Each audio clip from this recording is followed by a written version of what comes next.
may nabili tayong speaker Lodi. Bali hindi naman natin totally nabili. Halos ipahingi na nga sa junk shop to eh. Ayan.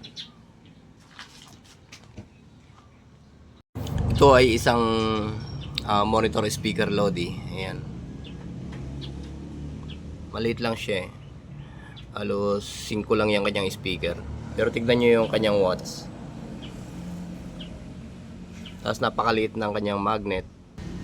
Sabi ni Tropa, umaandar daw kahit walang battery.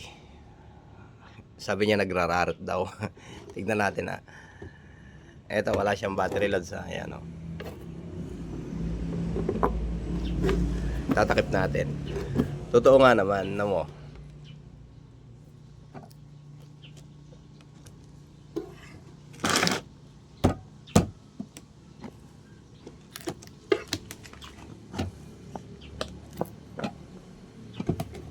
Basta pag nagagalaw-galaw siya ay tumutunog daw yung kanyang speaker. Yun ang sabi niya.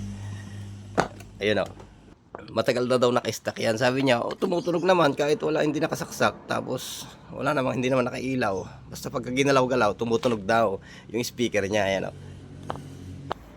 Bali ang tunog niya Lodi ay parang ganito. Pupulot tayo ng battery dito. Tapos titingin tayo ng wire kung may wire dito.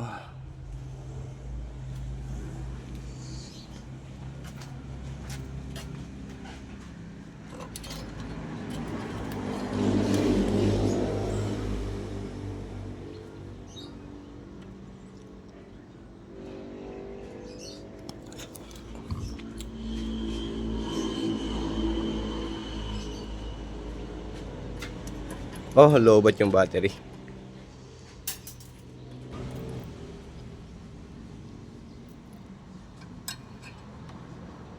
Yun. Parang ganito yung tunog niya, oh.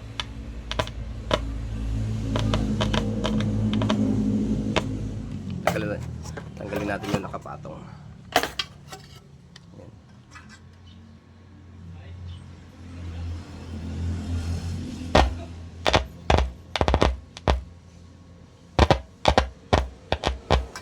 Parang ganun yung tunog niya, yung speaker na to, itong nakabox na to. Ito.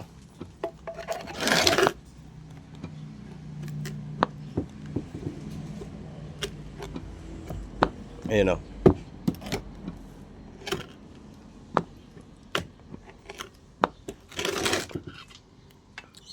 So na-curious din ako Lodi, baka nga siguro merong battery sa loob to. Kaya binuksan din natin. Ayan. At ito ngayon nakita natin sa loob. Ayan, talagang di kuryente lang siya. Ayan o. Ayan. Okay, may natanggal yung ground. Ayan o, natanggal na siya. Ayan, ito yung kanyang power supply then amplifier. Tapos may mga kaunting processor na rin siya dyan. So ang nakita natin siya dito, dahil nga sa sabi ni Tropa ay tumutunog kahit walang battery pag ginagalaw-galaw eh, mayroon daw tumutunog sa speaker. Ito yung nakita natin siya. Ayan o. Kung makikita nyo dito ay natanggal na yung kanyang magnet. Ayan o. Pagka naikakaskas kasi itong magnet na to, syempre gumagalaw. Ayan o. Ayan, pag naikakaskas dito sa may mismong voice coil, naglilikha ng tunog dito sa harapan. Ayan, yung kanyang cone, naglilikha ng tunog yan. Ayan o. Kaya sabi niya, pagka ginagalaw-galaw na ganito, ay tumutunog. Kasi nga, nagagalaw din yung magnet. Sumasayad yung coil dito sa magnet, not alignment. Ang problema lang siguro talaga nito Lodi, laglag lang yung magnet nito, o kaya buong nalaglag tong monitor speaker na to, kaya hindi na ginamit. Kung papansin nyo dito ay parang sunog yung kanyang coil, pero pintura lang yan. Ayan o, kaya kulay itim. Kung titignan natin dito sa transparent na ginamit na pang recoil sa kanya, ay malinis yung kanyang voice coil. So ito lang ang magiging issue natin siguro dito, pero subukan pa rin natin isaksak kung mayroong feedback. Pagka tumunog, ito lang talaga. Ayan, balik natin yung kanyang magnet. Ayan o. Pero kailangan may i-align pa rin to.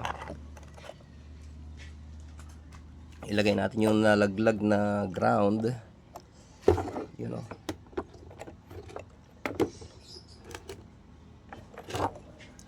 Hindi na umaabot. Bakit nga eh? Yun. Hilahin lang pala yan.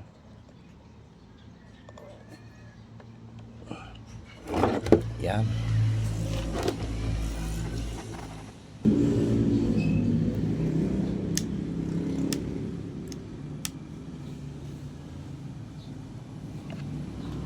Ayun, may naririnig akong raster dito sa speaker. Ayan o. Ibig sabihin, working to. Maandar to. Speaker lang yung problema niya.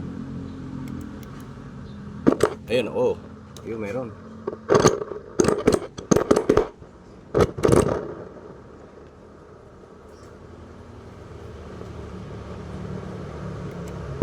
Ayun. Buo siya, Lodi. So working tong monitor speaker na to, ang gagawin natin ay ayusin muna natin yung kanyang speaker.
1 2.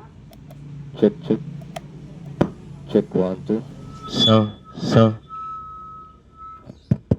Check audio. Sound check check. Check audio. Check sound check. Check. Check audio. Sound. Check audio. Sound.